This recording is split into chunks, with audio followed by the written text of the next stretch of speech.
La editorial francesa Jacqueline Chambon acaba de publicar la traducción de Solsticio, novela del escritor mallorquín José Carlos Llop, en la que vuelve a sus recuerdos de infancia que ya abordara en su novela En la ciudad sumergida. Pero esta vez centrándose en sus privilegiadas vacaciones en una pequeña instalación militar a orillas del Mediterráneo. Y para hablarnos de esta traducción y de su trayectoria como escritor y poeta, José Carlos Llop ha sido tan amable de venir a nuestros estudios. Buenas tardes, José Carlos. Buenas tardes y encantado de que me hayáis invitado. No, es un placer tenerte de nuevo entre nosotros. Sí, sí. Permíteme que explique antes que nada que has nacido en Palma de Mallorca en 1957, si no me equivoco. 56. Me imaginaba. Pero gracias por meterme en la cincuentena. En Mallorca, donde vas a realizar estudios de filología. ¿El hecho de haber nacido en una isla como Mallorca te ha incitado de alguna manera a la lectura quizás o a la filología? Bueno, yo pienso que la insularidad determina mucho el carácter, ¿no? Es muy diferente un insular que un continental. De hecho, hay un lenguaje o un código, no diré secreto, pero un código por el cual todos los insulares nos entendemos sin tener que explicarnos las cosas, ¿no?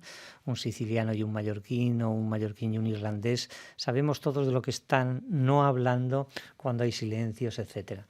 Yo recuerdo que cuando traduje, antes de que le dieran el Nobel, por pura casualidad también, pero bueno, traduje a un poeta que me gustaba bastante o mucho, y lo traduje como traduzco yo cuando traduzco cosas, que es para entenderlo mejor, no por nada más. Pero bueno, traduje a Derek Walcott y fue la primera traducción que surgió de Walcott en España cuando le dieron el Nobel, justo en el momento, ¿no? Y lo titulé Islas, y que es el título de un poema suyo, ¿no? Pero claro, Walcott es un señor de cultura que mezcla la cultura anglosajona con la cultura griega que aprendió en el colegio, con la cultura antillana, pero y esa mezcla es distinta a la nuestra, y en cambio entendía perfectamente todos los códigos poéticos de Walcott, y no solo por ser poeta, sino porque culturalmente había un correlato subterráneo que nos une. Hablando de cultura griega, de cultura clásica, ¿cuál puede ser la razón que hay tanto interés por la filología clásica en Mallorca? ¿Quizás el peso de la Iglesia? La SEU, la gran catedral. No sé si el peso de la Iglesia influye o no. Desde luego la Iglesia se ha refugiado siempre en Mallorca. La parte culta de la Iglesia, porque hay una simulación de la cultura también en la Iglesia. Hay mucho cura inculto. Pero bueno, hay una simulación de la cultura por un lado, pero hay una parte culta. Entonces, en la tradición literaria mallorquina, la figura de Costa y Llobera, que es el hombre que incorpora la poética latina y a Horacio en el catalán de la isla, pues sí que ha influido. El caso mío, no sé si es exactamente por el hecho de ser insular, yo no lo relacionaría, es decir, el mundo clásico, como el mundo de la Biblia, como el mundo de la Odisea, etcétera, eran mundos muy presentes, fueron mundos muy presentes en mi infancia. Y esto yo lo uno, y ahí tal vez la razón del libro, en que los mallorquines somos personas a las que no nos gusta hablar nunca del presente. Estoy hablando culturalmente, es decir, nosotros nunca estamos diciendo lo que hacemos o lo que vamos a hacer o lo que estamos haciendo. Esto lo consideramos una grosería, una falta de pudor. O lo considerábamos cuando el mundo estaba más troceado y tenía las características cada uno propias, ¿no? En cambio, nos encanta hablar del pasado, de las herencias, de lo que tuvimos y no tenemos, etcétera, etcétera. Esto, quieras que no, tiene cierta relación, es como si hubiera un sentido de lo elegíaco que recorriera la cultura insular, y en ese caso, pues su interpretación sí que podría venir a través de los clásicos, ¿no? Curiosamente, me confesabas hace unos años que tu entrada en la lectura, como muchos niños de nuestra generación, la haces a través del cómic, a través de Tintín. Bueno, mi entrada en la lectura, Tintín es muy importante, pero es tan importante como la Biblia. ¿Y en qué sentido digo que es tan importante como la Biblia? No es que yo le esté dando a Hergé un carácter prometeico, ni muchísimo menos, pero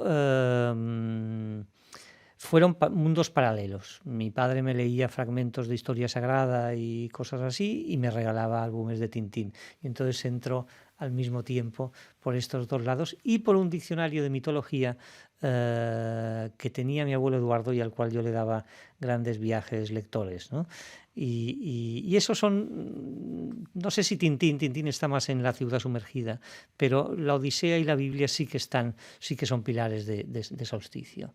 La Odisea, en tanto que el libro también es un viaje iniciático, y la Biblia en cuanto a un compendio de los mitos y del descubrimiento y conformidad del mundo, ¿no? O configuración del mundo.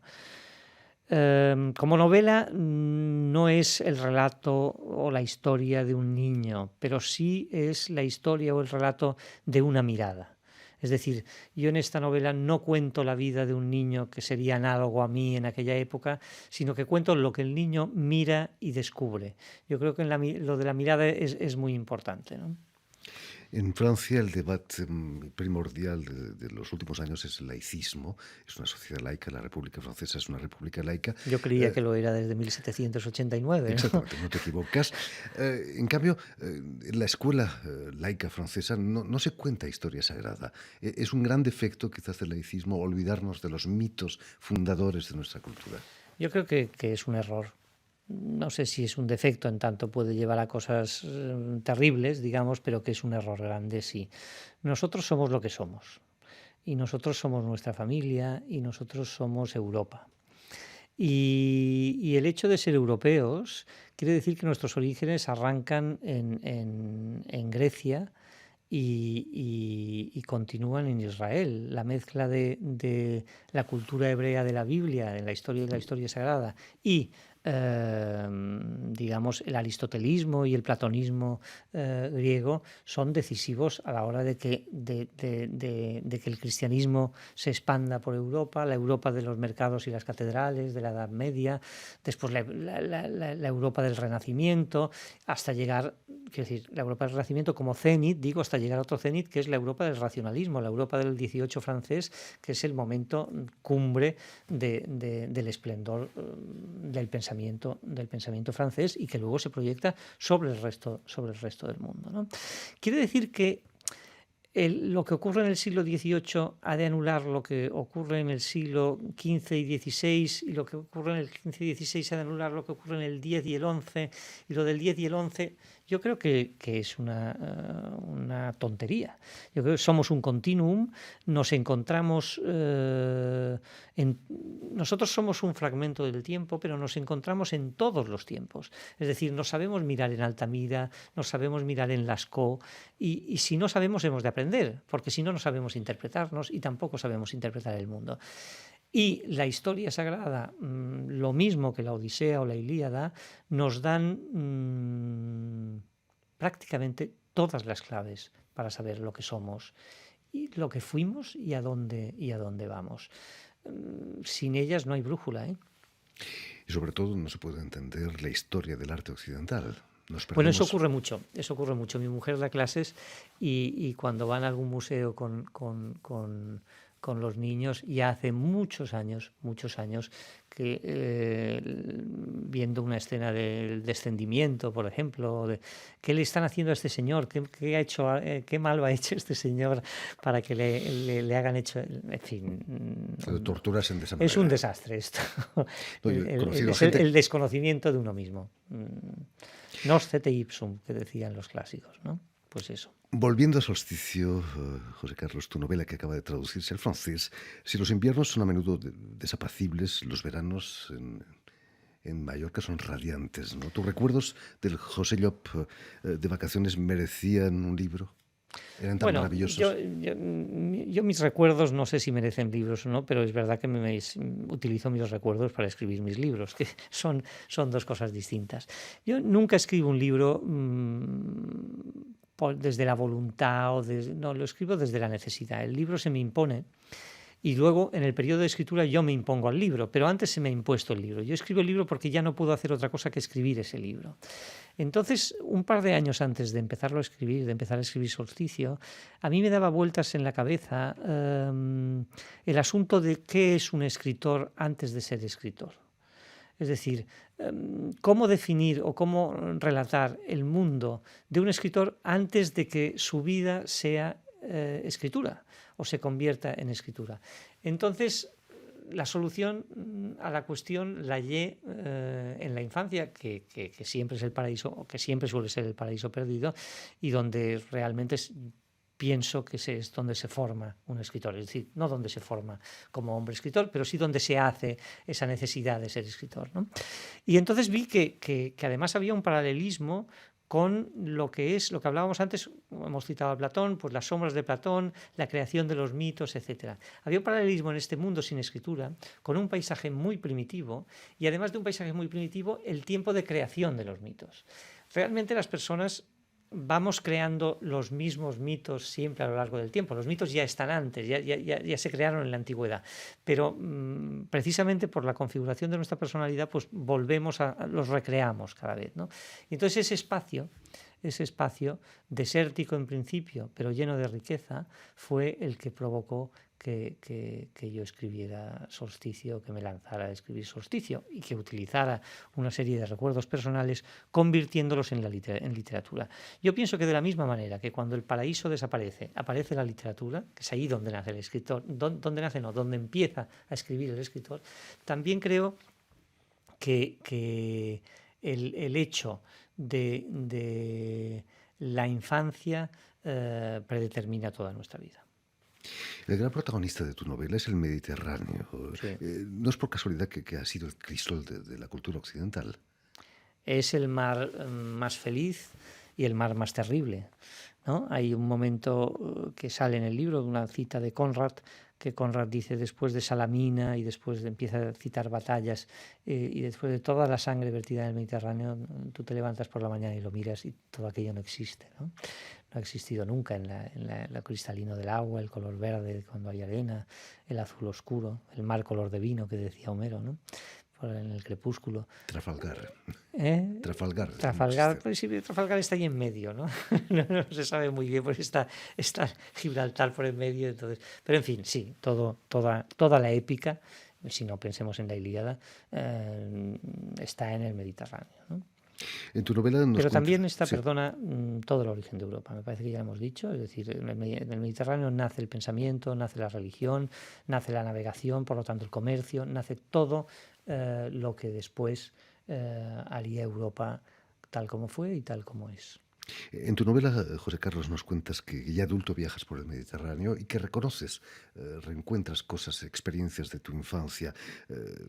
Sobre todo paisajes más que experiencias, ¿no? De Algeciras a Estambul, como decía Serrat. Sí, es que esa canción, que me parece que es la canción española más valorada del siglo XX, ¿no? Y es una muy bonita canción y creo que nos define bastante, sí. El clima es maravilloso en verano, pero en invierno Palma de Mallorca es gris también, ¿no? No, y es maravilloso y es duro, ¿eh? Es decir, a mí, precisamente por haber estado en Belém toda la infancia, a mí me gustan los paisajes, el clima, la Secos. dureza del clima y eso. Ahora, las islas son barcos de piedra en alta mar, ¿no? Entonces siempre la luz es distinta, es mucho más bonita y incluso el gris es más bonito, pero tenemos pocos días grises, ¿eh? ¿Cómo son los inviernos en Palma? Chopin lo pasó muy mal. ¿Quién? Chopin lo pasó muy mal porque George Sand se equivocó llevándolo a donde lo llevaba, porque a un tísico llevarlo a una isla, que es un sitio muy húmedo, y encima llevárselo a Valldemosa, que es un sitio precioso, pero todavía más húmedo que si se hubiera quedado en Palma, pues por eso lo pasó mal. Y lo pasó mal también porque en el fondo estaban acabando, él estaba enfermo por un lado y después era una historia de amor que se estaba finiquitando, ¿no? Y el hecho de que lo que demuestra que se estaba finiquitando es que George Sand utiliza la excusa de Chopin para ir a Mallorca, pero en el fondo es para algo de su hijo, que también está, no es que padezca de los bronquios, pero que tiene algo, y entonces, en fin, que la cosa iba mal entre ellos dos y de ahí pasarlo mal. Y luego George Sand lo pasó muy mal y así lo reflejó en el libro, no que lo pasara mal, pero se vengó plenamente, como se suele hacer en la escritura, de todas las cosas malas que le habían pasado allí, pues porque eran dos personajes, el personaje Sand y la sociedad payesa mallorquina de aquel momento eran dos cosas antitéticas, porque en Palma no se le recibió mal a George Sand. En Palma se sabía quién era, No digo que se lo hubiera leído porque no me lo creo, pero se sabía que era una escritora francesa, en fin, que llevaba pantalones y que era de una familia aristocrática y que fumaba puros y que era una señora culta, y se le recibió bien en la ciudad y se le abrieron las grandes casas y se le invitó, etcétera. Incluso hay una anécdota que en la casa de los herederos de la familia de Puig, los herederos del cardenal de Puig, que fue un cardenal que estuvo en Roma, en fin, un cardenal de vida bastante interesante, pues le enseñaron, me parece que era un portulano, y la tradición cuenta que lo sujetaron la carta con un tintero, y ella volcó el tintero con la tinta sobre el portulano, lo cual recorrió la ciudad inmediatamente como que era una mujer descuidada y que había provocado aquello. Nunca se sabe, no se ha sabido nunca si era verdad o no la anécdota. Qué desastre. Ya en La ciudad sumergida, José Carlos, nos hablas de tu padre, coronel del ejército español. General. General, Sí, general. Quien Lo a que pesar pasa de... es que en los libros estos que yo escribo, pues es teniente coronel y luego es coronel, aunque en La ciudad sumergida cuento que ya asciende a general, sí. Y ejerció como coronel en pleno franquismo y era un hombre muy culto, ¿no? Y sobre todo abierto al mundo, creo. Era un hombre culto, nunca nos dio una educación cerrada y era un hombre de fe, era un hombre religioso y profundo conocedor tanto de la historia sagrada como de la teología, y un hombre que nos enseñó la pintura occidental, que me descubrió a Tintín y que me enseñó el valor de distintas cosas esenciales en la vida, ¿no? Entonces, digamos, no es que yo le debiera algo, a los padres siempre se les debe mucho, pero no es que escribiera sobre mi padre por esa deuda, sino porque, repito, todos los recuerdos se convierten en literatura, y la literatura muta las cosas de manera que construye otro mundo con el mundo previo que hubo, ¿no? Entonces mi padre es el del libro, por supuesto, y no es el del libro, en tanto la literatura ya lo ha metamorfoseado en personaje, y cualquiera que lea la novela pues vea un personaje más. Pero en fin, nace de él, sí. Recuerdo que nos habías contado que en tu casa tu padre organizaba lo que le llamabais concilios.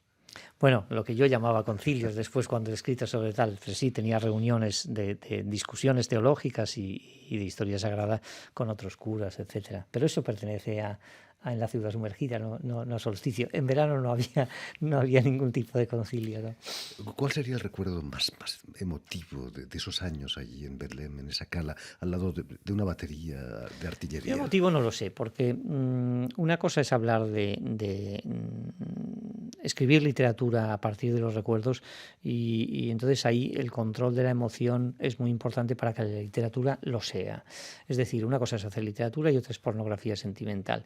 Yo lo segundo siempre me he alejado de ello, y no es que yo cuente ahora, bueno, esto es lo más emocionante que me pasó, no. Lo que yo sí recuerdo como denominador común es que todos aquellos veranos, y lo cuento en el libro, parecían siempre el mismo verano. El tiempo no había transcurrido, se hacían las mismas cosas, y el verano del 63 era el mismo que el del 67, y el 67 era el mismo que el 65. A lo mejor pasaba algo extraordinario.